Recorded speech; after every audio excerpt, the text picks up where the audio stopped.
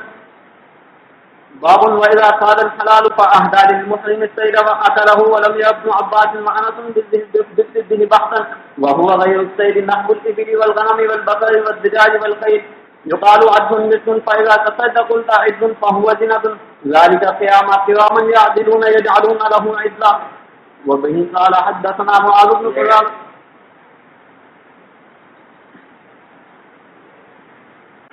یہ مسئلہ یہاں پر جزاء الصید کا ہے. حالت احرام میں کسی شخص کے لیے شکار کرنا جائز نہیں ہے. خشکی کا شکار، سمندر کا شکار تو جائز ہے. ابھی لکم صید البحر وطعامہ، لیکن جو خشکی کا شکار ہے وہ حالت احرام میں کسی کے لیے حلال نہیں. یہ بات تو مجمع علیہ ہے اور قرآن کریم میں وضاحت کے ساتھ موجود ہے. لیکن سوال یہ ہے کہ اگر شکار کیا ہو کسی ایسے شخص نے جو حالت احرام میں نہیں ہے، حلال ہے، اس کے لیے شکار حلال تھا، تو آیا اس سے کیا ہوا شکار کسی محرم کے لیے کھانا جائز ہے یا نہیں؟ اس میں فقہاء کرام کا اختلاف.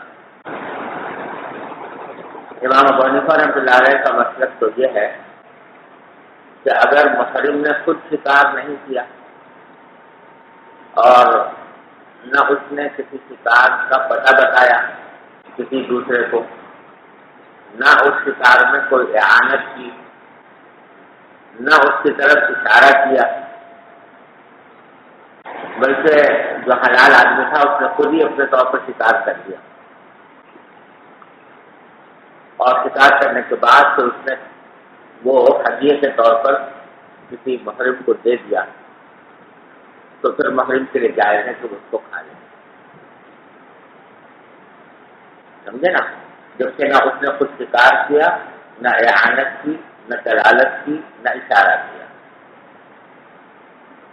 امام شافعی رحمۃ اللہ علیہ اس کے اوپر ایک اور شرط کا اضافہ کرتے ہیں. وہ فرماتے ہیں کہ اگر اس نے محرم نے نہ تو اعانت کی تھی، نہ دلالت کی تھی، نہ اشارہ کیا تھا، لیکن جو شخص شکار کر رہا ہے اس کے دل میں شکار کرتے وقت ہی یہ نیت ہو کہ میں اس کو کسی محرم کو کھلاؤں گا، تو اس نیت کی وجہ سے بھی وہ شکار محرم کے لیے حرام ہو جائے گا.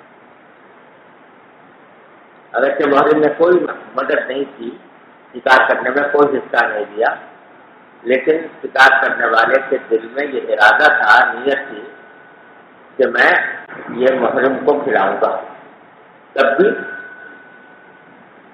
وہ اس کے لیے حرام ہو جائے گا. حلال ہونے کی صورت یہی ہے کہ جو حلال شخص تھا اس نے خود اپنے طور پر شکار کیا، اپنے ہی لیے شکار کیا، اور محرم نے کوئی مدد بھی نہیں کی اور اس کے دل میں نیت بھی نہیں تھی محرم کو کھلانے. پھر وہ کوئی ہدیہ دے دے محرم کو تو پھر جائز ہو جائے گا. یہ امام شافعی کا مطلب ہے. سمجھ گئے؟ اور امام اسحاق رحمۃ اللہ علیہ کا مسلک یہ ہے کہ اس صورت میں بھی حلال نہیں ہوگا. یعنی ان کے لیے بالکل بھی جائز نہیں ہے کہ محرم کے لیے کہ وہ کسی کو شکار کھائے، چاہے دوسرے کا شکار کیا ہوا ہو اور اس نے کوئی اعانت نہ کی ہو، دلالت نہ کی ہو، محرم نے اس کو کھلانے کی نیت بھی نہ کی، تب بھی اس کے لیے حلال نہیں. سمجھ رہے ہو نا؟ امام ابو حنیفہ رحمۃ اللہ علیہ کی دلیل جو ہے وہ ابو قتادہ رضی اللہ تعالیٰ عنہ کا واقعہ ہے، جو ابھی امام بخاری مختلف روایتوں سے نقل کریں گے. ابو قتادہ رضی اللہ تعالیٰ عنہ نبی کریم صلی اللہ علیہ وسلم کے ساتھ سفر میں تھے، عمرۃ القضاء کے سفر میں، لیکن صحابہ کرام اور سارے صحابہ کرام کے احرام کی حالت میں تھے. ابو قتادہ کو نبی کریم صلی اللہ علیہ وسلم نے کچھ صدقات وصول کرنے کے لیے بھیجا تھا، تو چونکہ راستہ ایک ہی تھا لہٰذا اس لیے وہ بھی ساتھ ہو گئے تھے، لیکن وہ احرام میں نہیں تھے کیونکہ ان کو عمرہ کرنے کے لیے نہیں جانا تھا بلکہ صدقات وصول کرنے کے لیے جانا تھا. تو جب ابو قتادہ حالت احرام میں نہیں تھے، حلال تھے، تو انہوں نے حمار وحشی کو دیکھا تو انہوں نے چاہا کہ میں اس کو شکار کروں کیونکہ یہ احرام میں نہیں تھے. تو اس پر کوئی چیز تھی نہیں ان کے پاس شکار کرنے کے لیے، تو انہوں نے صحابہ کرام سے مانگا کہ کوئی نیزہ دے دو. صحابہ کرام نے نیزہ دینے سے انکار کیا، اور پھر انہوں نے مانگا کہ کوئی مجھے کوڑا دے دو، کوڑا بھی دینے سے انکار کیا. تو جس سے صحابہ حالت احرام میں تھے انہوں نے کہا کہ ہم کچھ نہیں دے سکتے، کچھ نہیں دیا. یہ خود بھاگے اس کے پیچھے چڑھا اور جا کر اس کے اوپر حملہ کیا، نیت سے حملہ کر کے اس کو قابو کر لیا، اور قابو کر کے پتہ نہیں کوئی کہیں سے کچھ چھری لے کے اس کو ذبح کر دیا. اب اس کا گوشت جو ہے دوسرے صحابہ کرام کو پیش کیا. اب ہوا یہ تھا کہ نبی کریم صلی اللہ علیہ وسلم اور صحابہ کرام کچھ الگ ہو گئے تھے، یعنی صحابہ کرام کچھ صحابہ کرام حضور کے ساتھ تھے، کچھ پیچھے رہ گئے تھے. تو جن صحابہ کرام کو ابو قتادہ نے یہ گوشت پیش کیا ان میں سے بعض نے تو کہا کہ ٹھیک ہے ہم نے تو شکار نہیں کیا، شکار انہوں نے کیا ہے، لہٰذا بعض نے کھانے کا ارادہ کیا، لیکن اکثر حضرات نے یہ کہا کہ ہم تو جب تک حضور سے پوچھ نہیں لیں گے تو شک نہیں کھائیں گے. تو بعد میں سے حضور اکرم صلی اللہ علیہ وسلم کے پاس جب پہنچے تو پوچھا یہ مسئلہ کہ آیا ہمارے لیے کھانا جائز ہے یا نہیں. تو آپ نے پوچھا کہ حل اعنتم، کیا تم نے کوئی اعانت کی تھی؟ انہوں نے کہا کہ نہیں. آپ نے پوچھا حل اشرتم، تم نے کوئی اشارہ کیا تھا؟ صحابہ کرام نے کہا کہ نہیں. آپ نے پوچھا حل دللتم، کیا تم نے کوئی پتہ بتایا تھا اس کا شکار کا؟ انہوں نے کہا کہ نہیں. تو آپ نے فرمایا انما هو صائمۃ اطعمکموہ اللہ، یہ تو کھانا ہے جو اللہ تعالیٰ نے کھلا دیا، لہٰذا جب یہ نہ تم نے اعانت کی، نہ اشارہ کیا، نہ دلالت کی، تو تمہارے لیے حلال ہے. یہ حدیث ہے جس سے حنفیہ استدلال کرتے ہیں کہ جب اعانت نہ کی ہو، دلالت نہ کی ہو اور اشارہ نہ کیا ہو تو اس کو رکھنا حلال ہے. سمجھ گئے؟ اور اسی سے امام شافعی کے خلاف بھی استدلال کرتے ہیں. امام شافعی کہتے ہیں نا کہ اگر دل میں نیت ہو محرم کو کھلانے کی تو وہ سب بھی حرام ہو جاتا ہے. تو حنفیہ کہتے ہیں دیکھو یہاں ابو قتادہ جو ہیں وہ پورا ہمارے ویسی شکار کر رہے ہیں، تو کیا یہ ممکن ہے کہ انہوں نے بتا رہا ہے ہمارے ویسی میں ہی کھاؤں گا؟ ظاہر ہے کہ شکار کرتے وقت یہ ضرور نیت ہوگی کہ میں بھی کھاؤں گا، اور ہمارے جو رفقا ہیں وہ بھی کھائیں گے جو حالت احرام میں ہیں. تو ان کے دل میں گویا ان کو کھلانے کی نیت تھی، اس واسطے انہوں نے یہ عمل کیا اور آپ نے اس کو جائز قرار دیا. دوسرا امام شافعی رحمۃ اللہ علیہ کہتے ہیں کہ اگر نیت ہو تو حرام ہو جاتا ہے. تو اس میں استدلال کرتے ہیں وہ حدیث سے جو ترمذی ابو داؤد وغیرہ میں آئی ہے کہ آپ نے فرمایا کہ صید البر لکم حلال ما لم تصیدوہ او یصد لکم. سمجھے نا کہ خشکی کا شکار تمہارے لیے حلال ہے جب تک تم نے خود شکار نہ کیا ہو یا تمہارے لیے شکار نہ کیا گیا ہو. تو کہتے ہیں او یصد لکم سے معلوم یہ ہوتا ہے کہ اگر شکار کرنے والے نے محرم کو کھلانے کے لیے شکار کیا ہے تو پھر محرم کے لیے کھانا جائز نہیں. حنفی اس کی توجہ یہ کرتے ہیں یصد لکم کے معنی ہے یصد بھی امرکم، تمہارے حکم سے شکار کیا گیا ہو یا تمہارے اعانت اور دلالت سے شکار کیا گیا ہو. ابو قتادہ کی حدیث کی روشنی میں اس کی تشریح حنفیہ یہ کرتے ہیں. سمجھ گئے؟ اور امام اسحاق کے بارے میں جو میں نے عرض کیا تھا کہ وہ کہتے ہیں کہ مستقنی حرام ہے محرم کے لیے، چاہے دوسرے نے کیا ہو اس کی اعانت اس میں شامل نہ ہو. تو ان کا استدلال ہے اس بات سے کہ آگے آپ پڑھیں گے کہ حضرت نبی کریم صلی اللہ علیہ وسلم جب تشریف لے جا رہے تھے حج کے لیے تو اس میں راستے میں ابوا یا ودان کے مقام پر ایک صحابی سعد بن جسام رضی اللہ تعالیٰ انہوں نے آپ کو ایک زندہ حمار وحشی پیش کیا ہدیہ کے طور پر، ہدیہ کے طور پر زندہ حمار وحشی پیش کیا، تو آپ نے وہ قبول کرنے سے انکار فرما دیا اور فرمایا کہ لیس بنا رد علیک وإنا حرم، کہ ہمیں تمہارے ہدیہ رد کرنے کی کوئی اور وجہ نہیں ہے، یعنی کوئی یہ نہ سمجھنا کہ ہم ناگواری کی وجہ سے آپ کا ہدیہ رد کر رہے ہیں، بلکہ بات دراصل یہ ہے کہ ہم حالت احرام میں ہیں۔ تو یہاں اگرچہ وہ ہمارے واقعی ان صاحب نے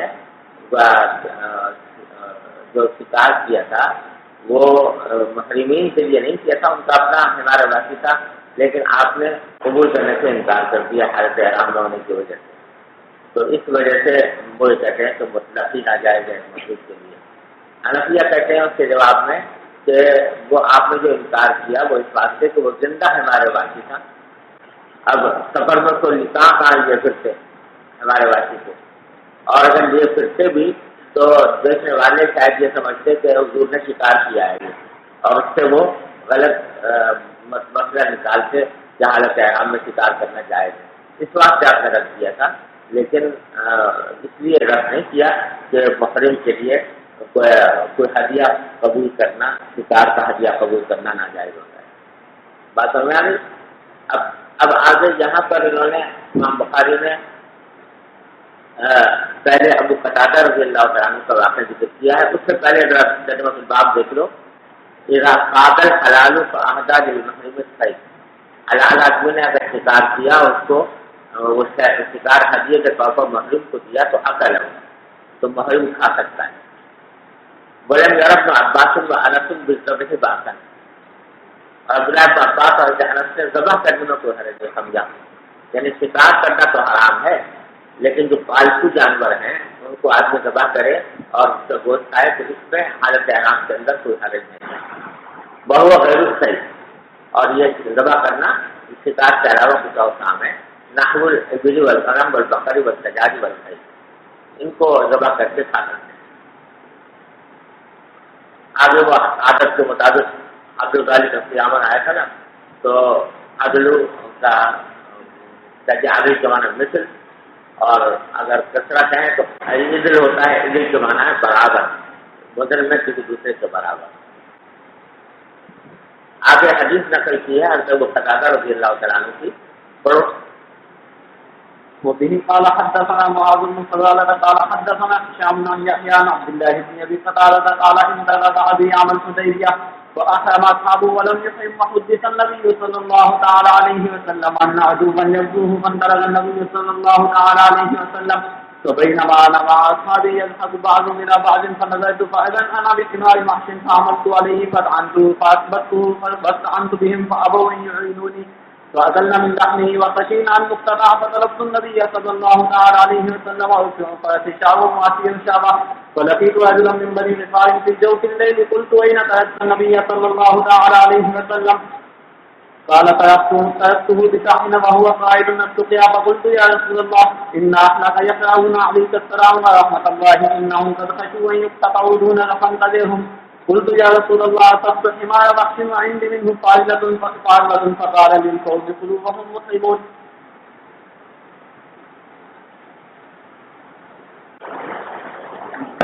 باب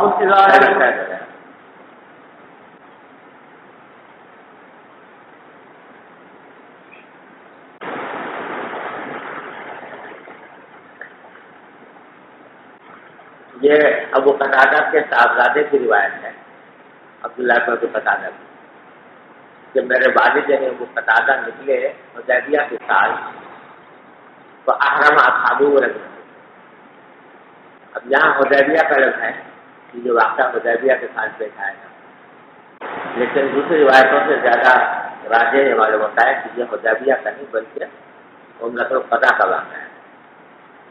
تو احرم اصحابہ ورجل، ابو قتادہ کے رفقا جو ہیں وہ تو حالت احرام میں تھے، انہوں نے احرام نہیں باندھا ہوا تھا، اور وجہ میں نے بتا دی کہ یہ عمرہ کے لیے نہیں جا رہے تھے بلکہ صدقات وصول کرنے کے لیے جا رہے تھے۔ وحدث النبی صلی اللہ علیہ وسلم ان عدوا یغزوه، نبی کریم صلی اللہ علیہ وسلم کو یہ بات بتائی گئی ایک دشمن ہے جو آپ سے لڑنے کے لیے تیار ہو رہا ہے. فانطلق النبی صلی اللہ علیہ وسلم،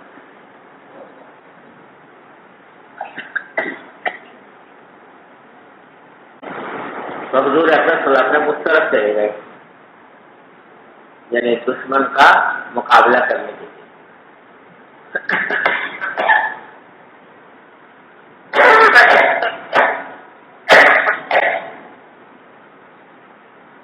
جس کا حاصل یہ ہے کہ دو حصے ہو گئے لشکر. ایک حصہ حضور اکرم صلی اللہ علیہ وسلم کی قیادت میں دشمن کی طرف چلا گیا، دوسرا حصہ ان سے الگ ہو گیا. تو بینما انا مع اصحابی، اس دوران کہ میں حضور کے ساتھ صحابہ کے ساتھ تھا، تو جب آپ کو بابو میں جاتا تو وہ صحابہ ایک دوسرے کو دیکھ کر ہنسنے لگے. یعنی وہ ہنسنے کی وجہ یہ تھی کہ ان کو ہمارے واقعی نظر آیا، اور وہ نہ تو خود شکار کر سکتے تھے، نہ وہ قتادہ کو کہہ سکتے تھے کہ تم شکار کرو. تو بس دیکھ کے ذرا ہنسی آ گئی صحابہ کرام کو ایک دوسرے کو دیکھ کر. تو نظر تو میں نے دیکھا کہ کیوں ہنس رہے ہیں، تو پھر میں چاروں طرف دیکھا فریدا انا بشمار وقت، تو میں نے دیکھا کہ ہمارے واقعی ہے. تو عمل تو علیہ فتح شروع بات کرتی، تو میں نے اس کو حملہ کر کے اس نے مارا اور اس کو روک لیا وقت عن کی دیر، اور میں نے ان سے مدد چاہی. فابوا ہو رہی ہے، تو انہوں نے میری مدد کرنے سے انکار کیا. تو اکلنا ملنا ہوئی، تو پھر ہم نے اس کا گوشت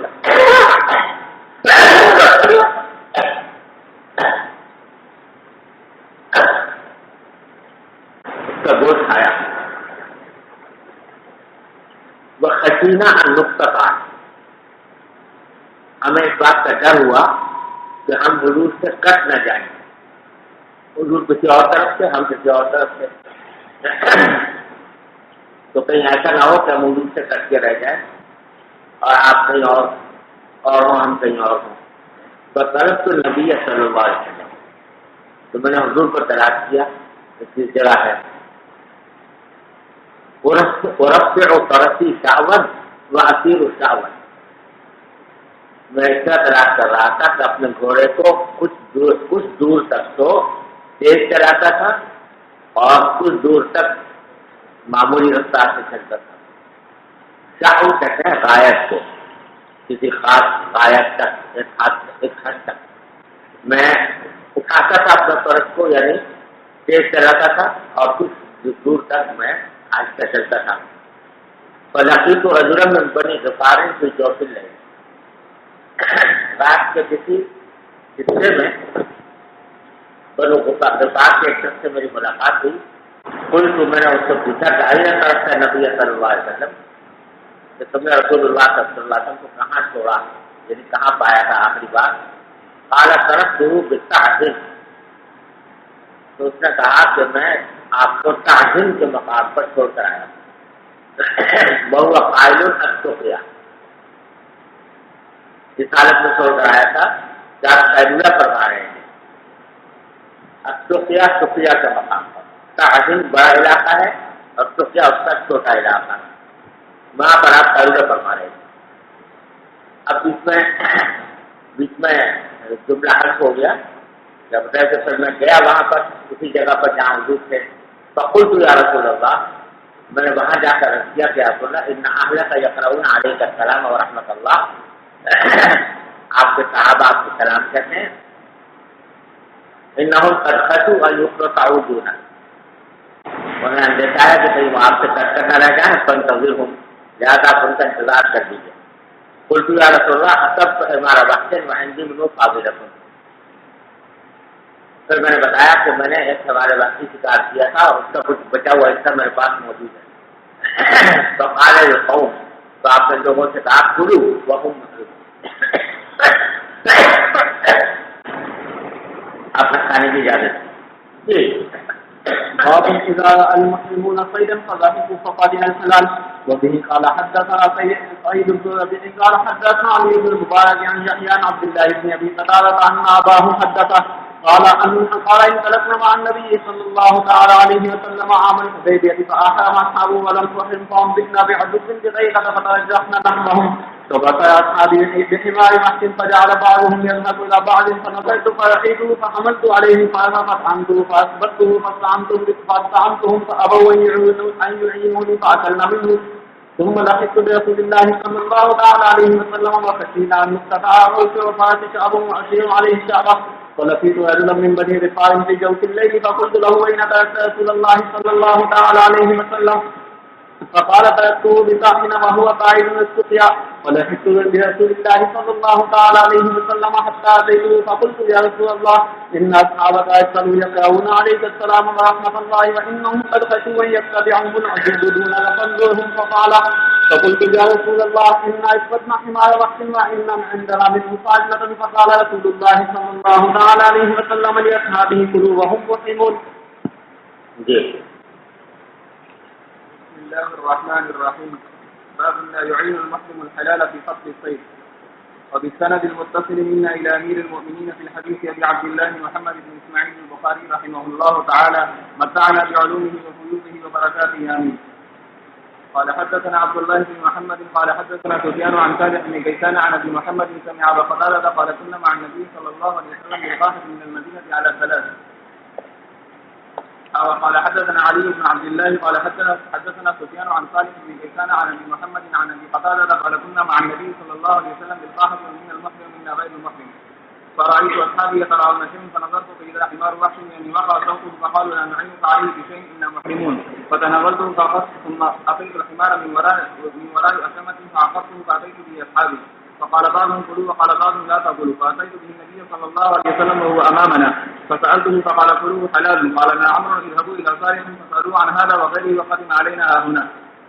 باب لا يشير المحرم الى صيده كي يصطاده الحلال وبه. قال حدثنا موسى بن اسماعيل قال حدثنا ابو عوانة قال حدثنا عثمان هو ابن موهب قال اخبرني عبد الله بن ابي قتادة ان اباه اخبره ان رسول الله صلى الله عليه وسلم خرج حاجا فخرج معه فطلب طائفة منهم فيهم ابو قتادة فقال خذوا ساحل البحر حتى نلتقي فخذوا ساحل البحر فلما انصرفوا احرموا كلهم الا ابا قتادة لم يحمل علينا فبينهم يسيرون إذ رأوا حمر وحش فحمل أبو قتادة على الحمر فعقر منها أتانا فنزلوا فأكلوا من لحمها فقال أناكل لحم الصيد ونحن محرمون فحملنا ما بقي من لحم الأتاني فلما أتوا رسول الله صلى الله عليه وسلم قالوا يا رسول الله إنا كنا أحرمنا وقد كان أبو قتادة لم يحرم فرأينا حمر وحش فحمل علينا أبو قتادة فعقر منها أتانا فنزلنا فأكلنا من لحمها ثم قلنا ناكل لحم الصيد ونحن محرمون فعملنا ما بقي من لحمها قال منكم أحد أمر أن يحمل عليها وأشار إلينا قالوا لا قال فكلوا ما بقي من لحمها.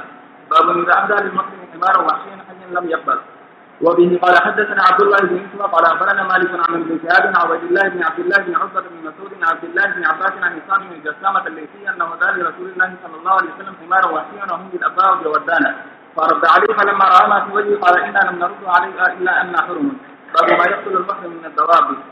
وبه قال حدثنا عبد الله بن يوسف قال أخبرنا مالك عن نافع عن عبد الله بن عمر أن رسول الله صلى الله عليه وسلم قال خمس من الدواب ليس على المحرم في قتلهن جناح. أو عن عبد الله بن دينار عن عبد الله بن عمر أن رسول الله صلى الله عليه وسلم وقال حدثنا مسدد قال حدثنا أبو عوانة عن زيد بن جبير قال سمعت ابن عمر رضي الله عنه يقول حدثتني إحدى نسوة النبي صلى الله عليه وسلم عن النبي صلى الله عليه وسلم يقتل المحرم. قال حدثني أسبق بن الفرج قال أخبرني عبد الله بن وهب عن يونس عن ابن شهاب عن سالم قال عبد الله بن عمر قال قصته قال رسول الله صلى الله عليه وسلم خمس من الدواب لا حرج على من قتلهم الغراب والفداء والفرد والعقرب والكلب العقور. وبه قال حدثنا